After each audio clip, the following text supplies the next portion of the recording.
Sometimes you will hear some guys talking about, I just wholesale a property here, I just wholesale a property there. But those guys, most of them are not realtors or brokers. So can you talk a little bit about that? Sure, sure. So number one is that's another thing too is people that get approached by someone, and I offer this to anybody. Again, I'm not an attorney, but I've been in this long enough. If somebody sends you a contract to buy your house, I can pretty much sniff it out within the first 10 seconds whether or not it's a wholesaler. So what wholesalers do is they come to you, Schubert, and they say, "Hey, I want to buy your house for $1 million." Right. And they typically prey on people that have owned their house a long time or older people, people that aren't as savvy. So I'm not picking on you. I'm just using your as an example for now. So let's say Schubert is an older lady, she's a widow and she's owned the house for 30 years. And I say, "Hey, Schubert, I want to buy your house for $1 million." Now I know as a broker that Schubert's house is worth $1.5 million, call it.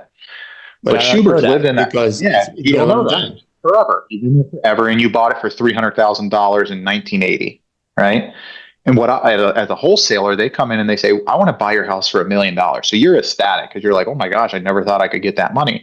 But in their contract, they have provisions to where they can assign that contract, okay, and be released from liability. So what they do is they tie up poor little old lady Schubert under contract, and when they get you under contract, they go and they solicit to other people to buy your position, or excuse me, their position in the contract with you.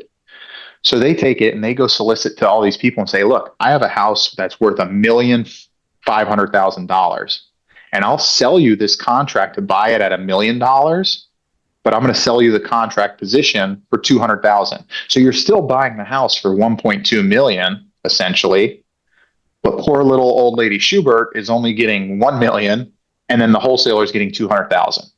So it's a pretty shady business in my opinion. I don't like it because a lot of times it's not transparent. That's a problem. Is these wholesalers, and that's how they get around it. They're not licensed, so they're not governed by anything, and they'll go and they'll under contract, and these people think this is great. I'm going to get $1 million, and then they find out that the house sold for 1.2 million, so they could have gotten an extra 200,000, but some wholesaler just took it for being the middleman.